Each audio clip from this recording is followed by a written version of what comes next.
What's going on, family? I'm Scrapbook Boxing, the Museum of the Forgotten Fisticuff series. I'm going to keep this very short. My seventh greatest fighter in boxing history was Joseph Louis Barrow, known to the boxing community as simply Joe Louis, the Brown Bomber. He was born May 13th, 1914 in Lafayette, Alabama, Chabies County. He died April 12th, 1981. He was 66 years of age at the time of his rest. He stood 6'2", had a 76-inch reach, total bout career of 69 contests, 66 wins, 52 knockouts, and 3 losses. He would win the Men's Amateur Golden Gloves Championship, 1934 Chicago Light Heavyweight Men's Golden Glove Championships, 1934 Chicago's Light Heavyweight Men's U.S. National Championship. Joe Louis was a man who was looked upon from his community to give demonstrations on opportunities for the young. Because let's face it, black men, women, but specifically black young boys, did not get the opportunities that other nationalities would receive. Now, Joe Louis would join the Brewster Center, located on 637 Brewster Street. That was in Detroit. They called it Black Bottom.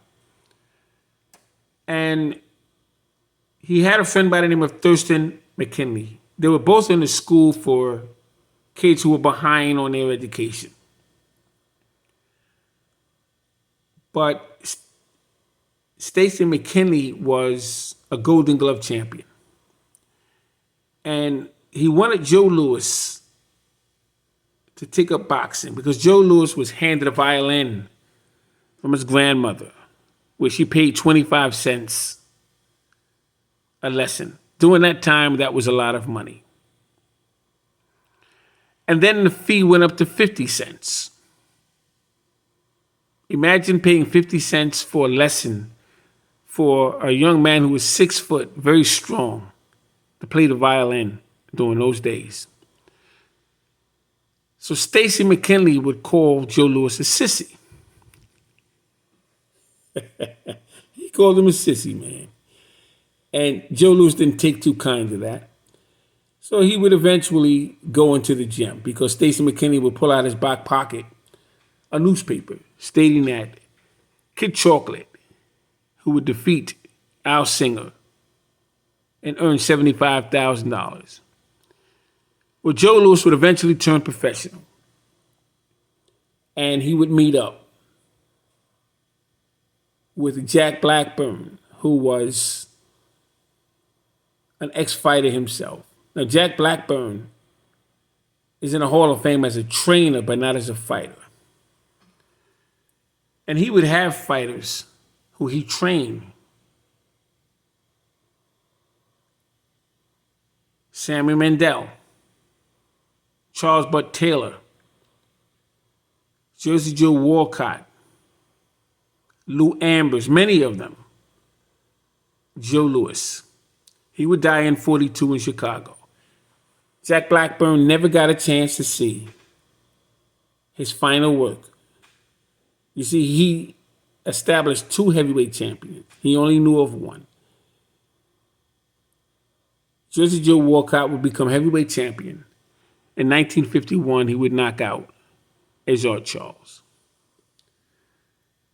But Joe Louis came through for the community in 1938 and the world when he would knock out Max Schmeling in 1 round.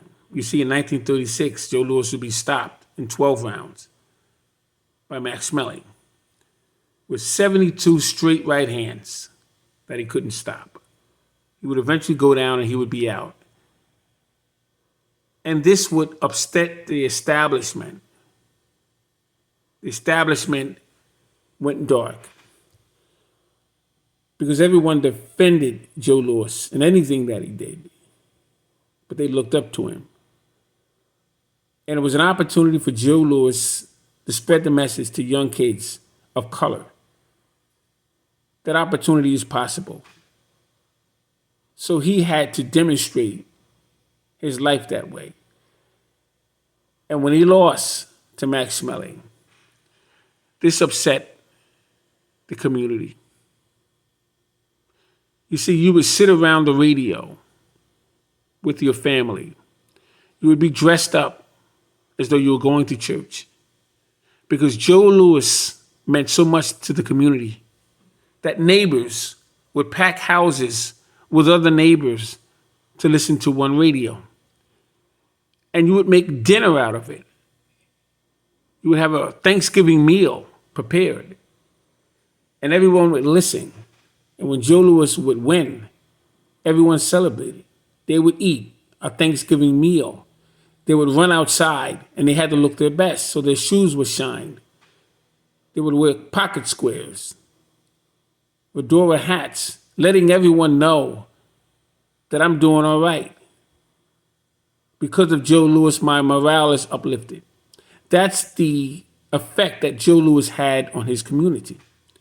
Besides 25 title defenses, 12-year reign, defeating everyone in front of him, he was not allowed to fight other black fighters other than Jersey Joe Walcott, Ezra Charles, and Joe Louis, his best friend, is John Henry Lewis. But you had Turkey Thompson out there. Of course, he was in the ring with Jimmy Bivens, yes. But you had so many great black fighters, and he was not allowed to face them. And he wanted to give them opportunities. He wanted to give it to them. But the establishment would not allow that to happen because they can somewhat control Joe Louis and how he thought. They didn't know if they can do that with other black fighters. But I just wanted to bring up Joe Louis. Joe Louis was one of the greatest fighters in general of all times. In 1937, he would defeat a young man that was originally from New York, and he would move to New Jersey. And his name was James Braddock. He would stop him, and he would become the heavyweight champion of the world. And it was no feeling like seeing another black fighter in your lifetime win that title. Of all the old timers that I've spoken with, and family members as well, of age, they told me what that feeling was like. And those who would give up hope, certainly in the world in which they lived, their morale would be uplifted.